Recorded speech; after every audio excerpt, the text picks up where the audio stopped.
All right, there are a number of news headlines that I wanted to bring to you today. And one you probably already heard of already is that the UN Agency for Palestinian Refugees faces another crisis. And because of these various crises, such as money laundering, stealing, and other unethical charges that have come against the funds administrators, Australia now has decided that they are going to end their direct aid to the Palestinian Authority. And right now, the breakdown of the funds that Australia sends is they send $10 million directly to the Palestinian territories. Actually, now they're saying that they are going to send it through a UN-sanctioned assistance program, but we'll have to wait and see exactly which one that will be. But all in all, the total amount that Australia sends Palestine's way or through a UN organization is around $80 million a year. That's quite a bit of money. I had no idea that they were sending that kind of money to the Palestinian or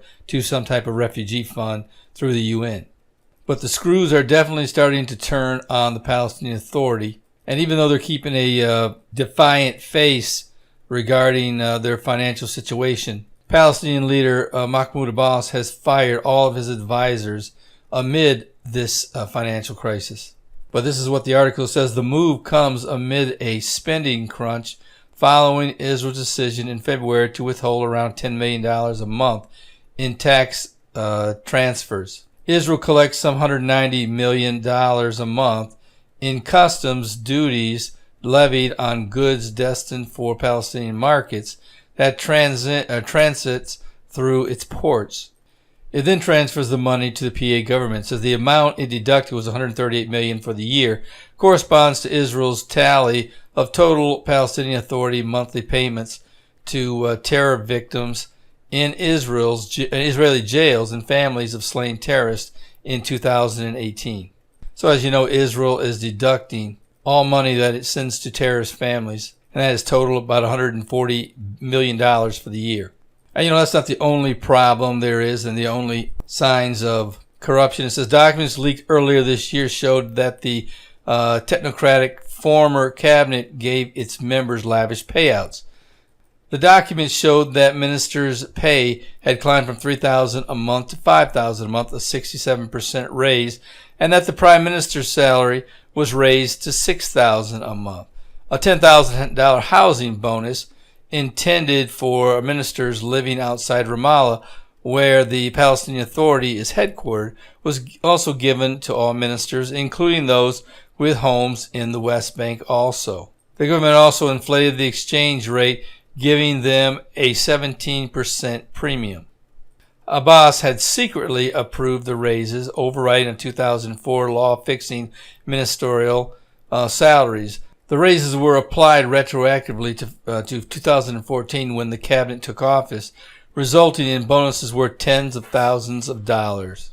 Now here's a story that I think is quite interesting. It says Abbas to pay Arabs to populate strategic valley on Israel's border with Jordan. Now let's read a little from the article. It says the Palestinian Authority Prime Minister Mahmoud Shattah announced that they will provide grants to graduates of Palestinian universities that are ready to move to the Jordan Valley, reports Jerusalem Post. Now, the Jordan Valley and the northern Dead Sea comprise nearly 30% of Judea and Samaria.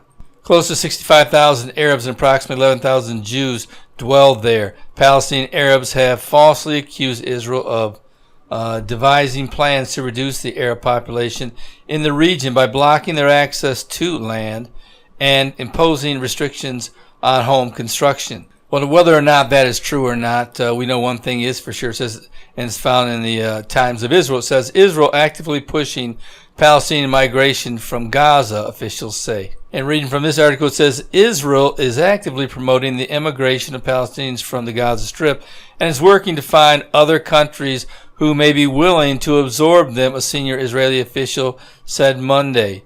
Israel is ready to carry the cost of helping Gazans immigrate and would even be willing to consider allowing them to use an Israeli airfield close to Gaza to allow them to leave for their new host country, the official said, apparently referring to Air Force bases deep inside Israel. According to the official, European and Middle Eastern countries have been approached by Israel to accept the Gazans who want to leave the Strip, but none had agreed to absorb them. The Hamas terror group, which took over Gaza by force in 2007, leading Israel and Egypt to impose a blockade, has imposed measures to stem the tide of immigration, according to a report by the Haaretz Daily in May. Well, if you haven't heard about a group of U.S. representatives that are known as the Squad, one of them, who is originally from Palestine, Rashida Tlaib, I believe that's how you pronounce her name, was one of the representatives who wanted to come over and visit Israel. She indicated that it would probably be the last time that she'd be able to visit her ailing grandmother. But after a bit of back and forth with the Israeli government, they finally allowed her to come over for humanitarian reasons. She decided not to come. Well, it turns out that even though she is a hater of Israel, very anti-Semitic, there is a real possibility, the report has come out that there's a real possibility that she very well may be Jewish. It's traditionally believed that the area in which she comes from, in the Samaria region, that her village may be indeed be descendants of the Jews. In a report by Breaking Israel News, they spoke to Zivi Masinai, who has dedicated almost 2 decades of his life to uncovering the Jewish roots of the Palestinians. Masinai claims that, according to his studies, up to 90% of the Palestinians in Israel, as well as Gaza and Jordan, are descended from Jews. His travels around Israel and discussions with Palestinians revealed that many of them are aware of their Jewish roots, but choose to remain silent. Because they do not know how many of their neighbors are also descended from Jews, they are afraid to speak up. Younger Palestinians don't know about this. If this became public knowledge that the vast majority of Palestinians have Jewish roots, the entire situation would flip over and open up discussion. Reading the rest of the article, it almost indicates that the fear amongst the Muslim world is that if in fact this became public knowledge and was opened up, that there would be a mass exodus from Islam, at least in these areas where it's believed many in the Arab world are heavily Jewish. So even though there are somewhere around 14-15 million Jews worldwide, only the Lord knows how many there really are. There may be as many, there could be hundreds of millions of Jews that God would consider his people. And that very well may play a part when the tribulation period begins, and the Bible says that 144,000 male virgins will go throughout Israel and preach the gospel of Jesus Christ. Some of these who have believed that they are Arab and have been worshiping Islam will at this time realize the truth. Now here's the last article I wanted to bring to you. It's quite alarming, but it must happen. It says that Hezbollah and Iran are taking over the southern part of Syria.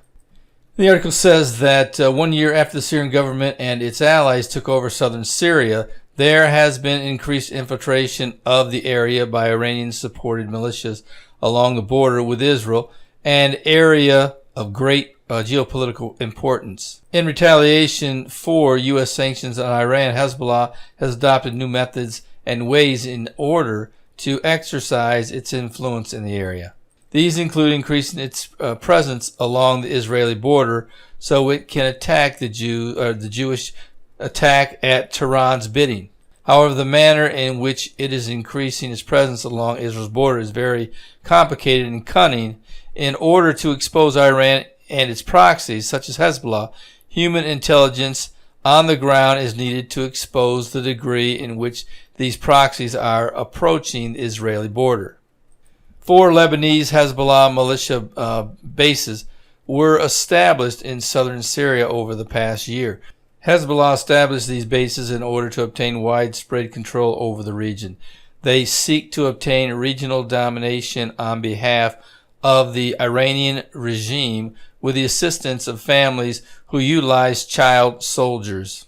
Israel's struggle to repel these groups from the Golan Heights border is of critical importance. The presence of these groups in the region poses an existential threat.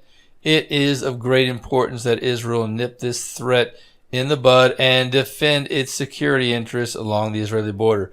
Failure to do so will strengthen Iranian hegemony in the Middle East. This is why Israel has been attacking Iran in Syria and must continue to do so. And of course, we know they also are now taking credit for attacking Iran bases in Iraq.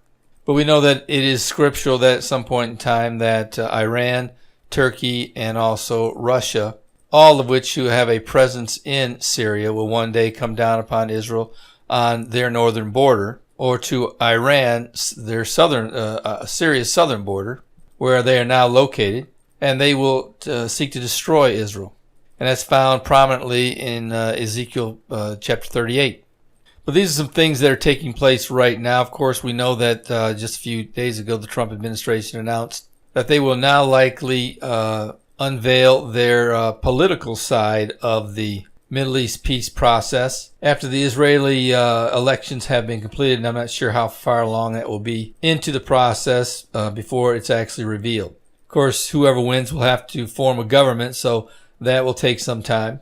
But we're definitely within a month of the elections and probably not more than 2 months out before the government is created in Israel, and then we'll see if, in fact, when the Trump administration will release that portion of the peace process.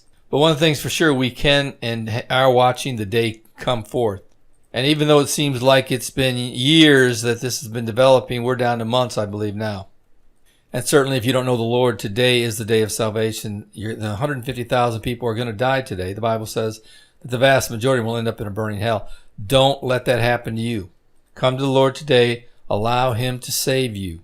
And you that are Christians, you need to get a copy of my Tribulation Period Survival Guide. Go down to the description section of this video. Click on either the free version, which is written in 9 different languages. And yes, it is truly free. It's the same book that you'd get if you were to go to an online bookstore and purchase it. And if, in fact, you do want to do that, you can also click on the link down below, go to my website, and get the paid version, which is a paperback book that you can give to your lost friend or loved one. That way they will have this book in their hand. When the rapture takes place, the tribulation period will begin at some point afterwards. But they will have all the necessary information to tell them what's going to take place, how they may survive it, and most importantly, how they can be saved. And who knows, they may come to the Lord before the rapture takes place. So I'd recommend that you go down and get this book, give it to your lost loved one. Make sure that they are equipped going into the tribulation period. Well, this is Terry Malone with the Calvary Prophecy Report.